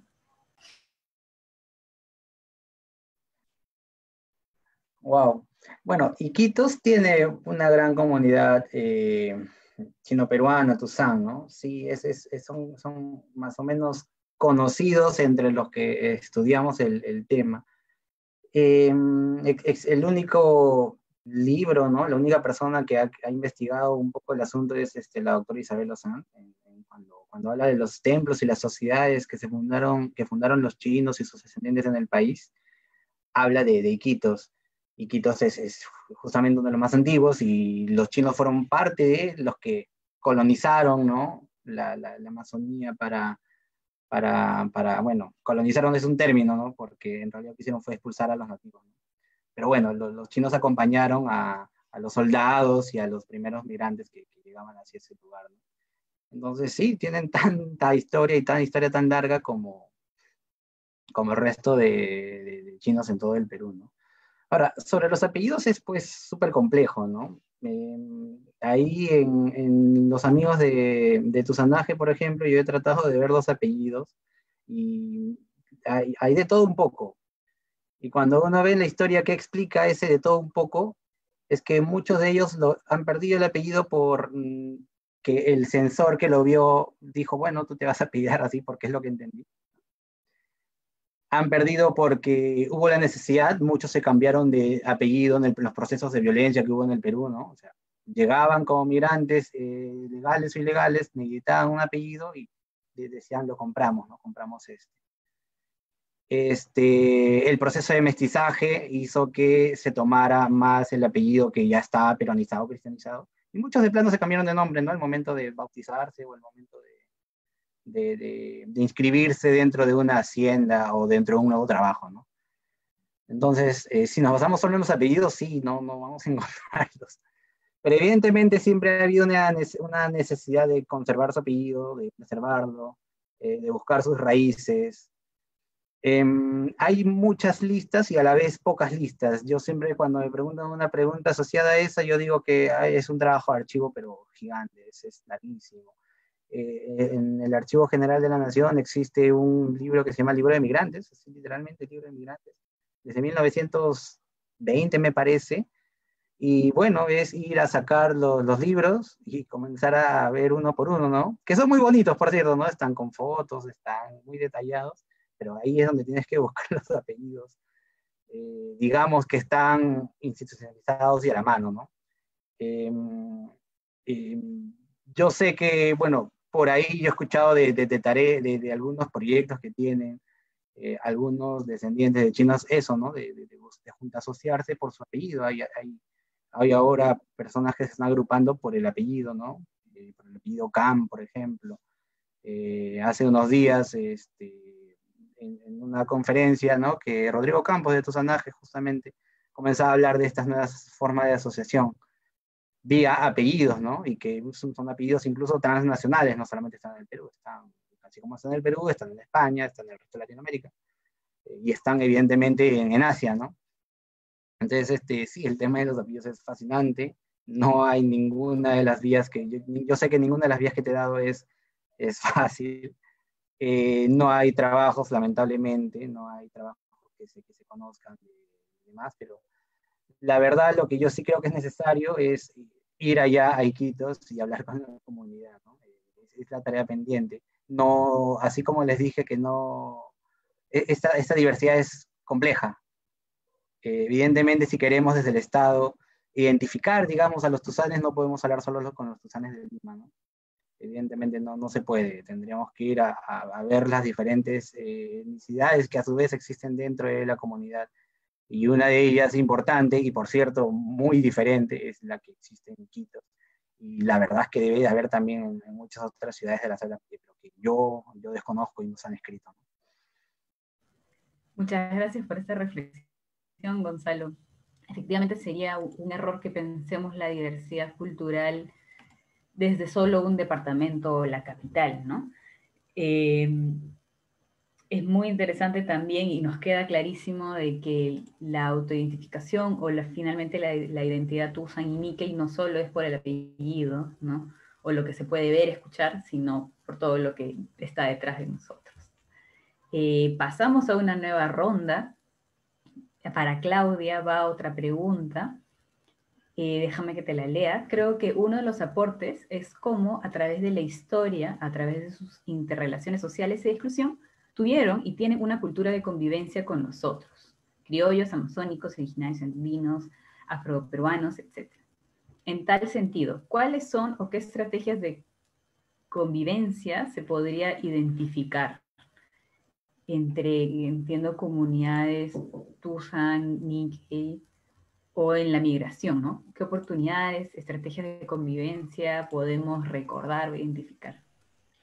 O sea, por ejemplo, la misma asociación cultural, ¿no? De la colectividad, siempre tiene eventos más, valga la redundancia, eventos culturales que congregan no solo personas que tienen el súper apellido japonés, sino en general a toda la sociedad peruana. Pero más allá de esos eventos culturales, por ejemplo, en un partido de fútbol, o sea, hay de todo también, ¿no? Y puede servir un partido de fútbol, un partido, ¿cómo se dice? Un partido de voleibol, ¿no? No sé si la palabra es partido de voleibol, ¿no? Cualquier evento, incluso hasta deportivo, puede servir para estrechar los lazos de convivencia entre todos los grupos sociales. Sobre todo los eventos deportivos, no más allá de los culturales, también los eventos académicos y eventos de este tipo también, ¿no? Claro que sí. Creo que tenemos bastante experiencia también, así como en lo negativo tenemos lo positivo. Para Juan, entonces, es una pregunta dirigida. ¿Cuáles son costumbres Nikkei y Tusan? Quizás contarnos un poquito más, ¿no?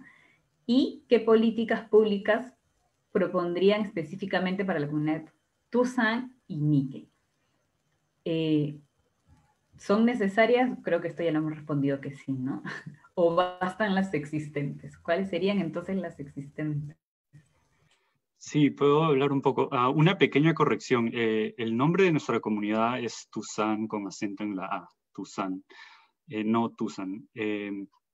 Bueno, yo diría que, como lo han dicho los otros panelistas, no solo se trata de la apariencia física ni de los apellidos, ¿no? Se trata mucho sobre nuestras costumbres y nuestras historias.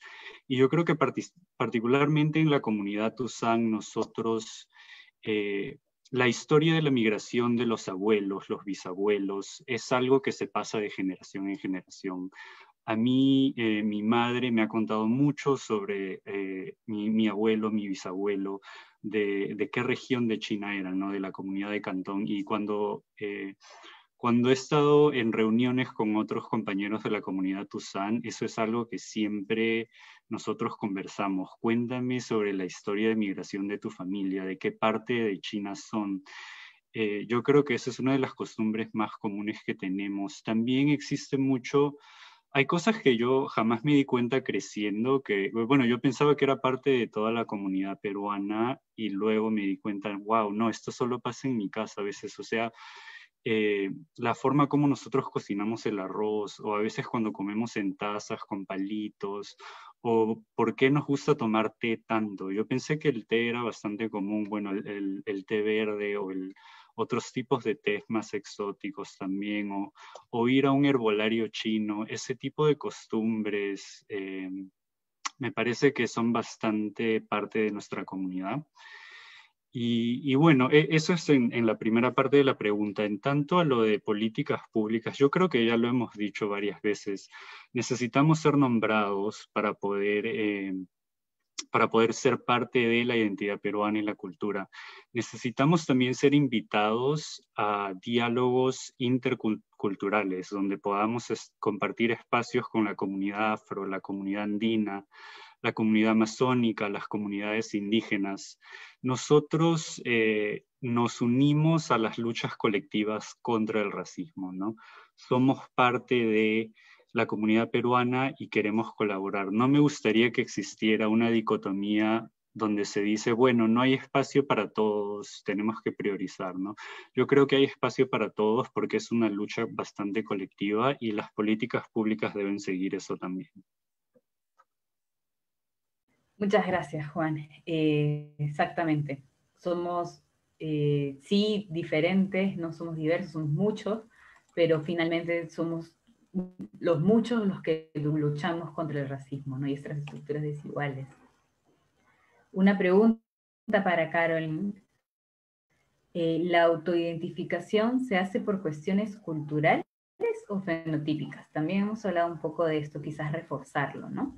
Además añaden, si una persona es producto de varias generaciones de mestizaje, ¿qué tan difícil resulta autoidentificar? Sí, esa pregunta la tuvimos en el censo, ¿no? Cuando explicábamos ¿por qué? ¿Para quién es importante la pregunta, no? Si tú consideras que tienes una mistura, ¿no? Si tú representas una mistura de culturas, es la razón porque el 60% de la población en el Perú que contestó el censo se identificó como mestiza, ¿no? 60% de las personas se identificaron como mestizas. Y estoy segura que ahí había muchos tusanes y muchos níqueles que posiblemente uno diría, bueno, pero es sí, descendiente directo, ¿no? Pero ellos mismos se consideraban, ¿no? Mestizos porque para su construcción de identidad, todas las demás culturas lo influencian, ¿no? Entonces, para mí es importante que el proceso sea individual y se forje en lo colectivo. Quizás eso es un poco difícil, ¿no? Pero para las personas que quizás dentro de su familia y dentro de la comunidad que frecuentaban, ¿no? El colegio Nikkei, la Asociación Peruano-Japonesa, ¿no? O cualquier otra asociación, porque a nivel del país también existen diferentes asociaciones culturales japonesas, ¿no? Peruano-japonesas. Entonces, de repente allí forjó su identidad, o la madre, sobre todo, fue quien de alguna manera promovió ciertas costumbres, ciertas formas de hablar y cierta cultura, ¿no? Que nutre su identidad. Entonces, creo que es importante en ese proceso, y quizás ligando a la pregunta que le hiciste a Juan sobre cómo identificar a los Nikkeis, pues en el caso de la comunidad Nikkei, bueno, tenemos lugares emblemáticos, ¿no? Como la Asociación Peruano-Japonesa, que, como ya mencionaba Claudia, tiene una serie de actividades cada año, y cada año celebra una serie durante el año realiza una serie de actividades para promover la cultura. Pero creo que también hay que entender que es diverso, ¿no? No sé, que no puedes pensar que definir a Nikkei es una persona directamente descendiente, ¿no? Y que habla un poco de japonés y viste de determinada manera. Eso nuevamente cae en un estereotipo. Quizás para una persona ser Nikkei significa, sí, efectivamente, por mis antepasados soy Nikkei. Mis abuelos vinieron de Japón, soy Nikkei, por mis antepasados. Pero la otra gran parte de las personas es por sus costumbres, ¿no? Y esas costumbres implican el idioma, la forma de pensar, no solamente la forma de hacer las cosas, ¿no? El usar el ohashi, que son los palitos para comer, ¿no? O hacer una reverencia, o utilizar ciertas palabras, o saludarnos y despedirnos, ¿no? Más allá de eso, yo creo que hay una forma también de pensar que tiene que ver con los valores que de alguna manera en la comunidad japonesa existen, o sea, en Japón, ¿no? Y que se transmitieron a la cultura Nikkei a lo largo de los años, ¿no? Este sentido de todos nos ayudamos, ¿no? Ustedes saben que las principales cooperativas del Perú, ¿no?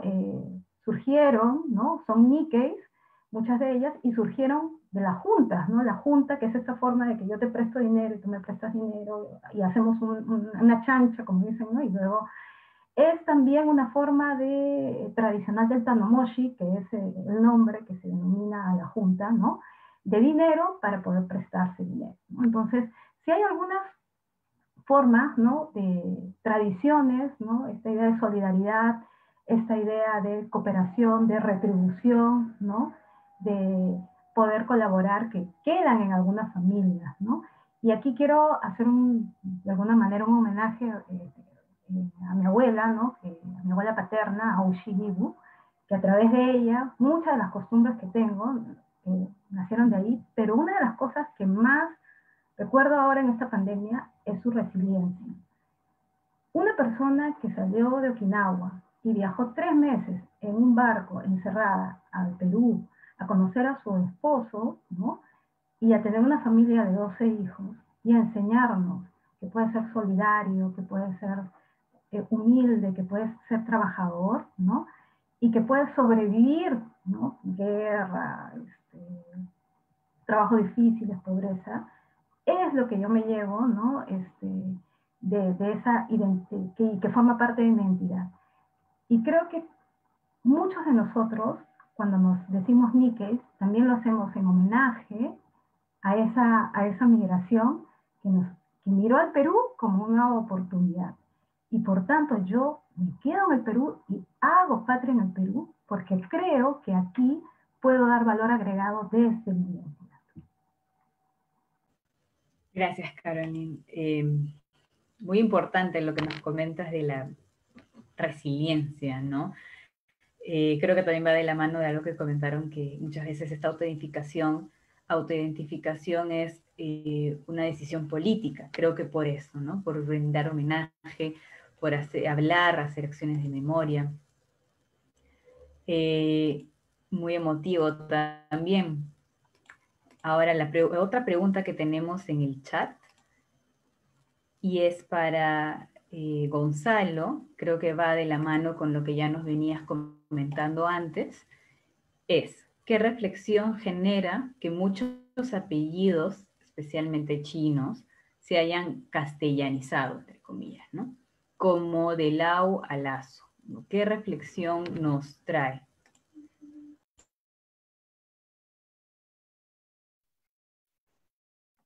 Bueno, la reflexión es que realmente esa es la historia del Perú, ¿no? Se puede escribir una historia del Perú solamente de los apellidos. Los apellidos quechua también se castellanizaron y ha sido la norma, ¿no? Imagínense los apellidos con los que llegaban, bueno, los nombres en general con los que llegaban los africanos esclavizados, ¿no?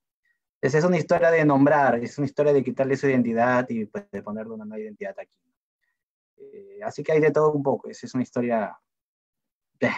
a mí me gusta decir que es rica y emocionante, pero en realidad es triste porque estás quitando identidad. Pero es eso, ¿no? Es también una historia de supervivencia. Si tú no tienes el nombre de castellanizado, no existes. Imagínate un chino frente a una autoridad que necesita hacer un trato simple, como sacar una licencia municipal para que su negocio funcione. Y no le puede hablar el idioma, no puede dar su identidad. Esa es una historia de complejidad, ¿no? Es una historia de una necesidad de negación de mi identidad porque necesito pertenecer y sobrevivir en esta nueva. Entonces, de todo un poco, ¿no? Es del Estado mismo y de la sociedad peruana que quita identidad y es de la necesidad de supervivencia del nuevo migrante, ¿no? Del nuevo peruano, del nuevo habitante de este país, de sobrevivir. Por eso se entiende que ahora al menos más que antes quizás, ¿no? Hay muchos que sí, ¿no? Quieren rescatar sus apellidos anteriores, o el apellido del abuelo o del bisabuelo migrante, porque como ya dijeron, ¿no? Es una forma de recuperar identidad, es una forma de... todos en algún momento queremos conocer a nuestra familia, ¿no? Todos en algún momento queremos ir a donde vivieron nuestros abuelos, y es muy humano esto. Así se entiende por qué existe esa tendencia y descubrimos, ¿no? que los Lao son Laos, que los Cam son campos, los Lao son los León, ¿no? Por ejemplo. Es eso, ¿no? Es eso, es el proceso mismo de la inserción en un nuevo país, es eso, ¿no? Es pérdida de identidad, pero a la vez asumir una nueva identidad, es aprender las nuevas reglas del juego, y si eso implica, puedes cambiar tu apellido para que el otro pueda dialogar contigo, es eso, ¿no? Entonces, efectivamente, a través de apellidos y a través de esta imposición y de asumir un nuevo nombre, se puede escribir una historia, ¿no? Se puede ver las tensiones, se puede ver las violencias, se puede ver la lucha por identidades, ¿no? Muchas gracias, Gonzalo, a ti y a todos las ponentes, los y las ponentes hoy. Creo que este conversatorio nos ha hecho pasear por diversas emociones, diversas historias, ¿no? Y creo que eso solo es reflejo de justamente las historias de nuestros ancestros y ancestras y de la historia de la República del Perú, ¿no? No solo podemos recordar lo positivo y el orgullo y la identidad, sin recordar la historia y los aspectos negativos, las historias de racismo y la necesidad de cambio que hay, ¿no?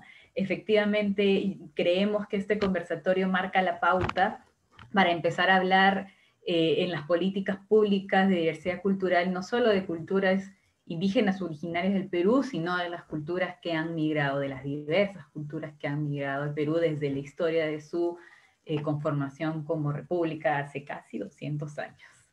En ese sentido, nuevamente les agradezco su participación y les invito a ustedes, tanto como a los participantes que nos están viendo, a acompañarnos en los próximos webinars de la campaña Amo Mis Raíces. Estos continuarán hasta marzo del 2021. El próximo webinar tendrá como tema discursos y abordajes sobre el racismo en el Perú, desde una perspectiva ciudadana. Esto se realizará el jueves 27 de enero, pasando las fiestas, así que no hay excusa de perdernos y efectivamente vamos a volver a retomar estas historias que aún tenemos por conversar y reflexionar y, por qué no, deconstruir, como algunos llamamos, ¿no? La historia. Así que hasta aquí quedamos con todos y todas. Muchísimas gracias. Podemos desprender nuestros audios para despedirnos y eso es todo. Muchas gracias a todos y todas. Muchas gracias. Un gran gusto estar con ustedes. No, gracias por la oportunidad. Un beso. Muchísimas gracias. Gracias.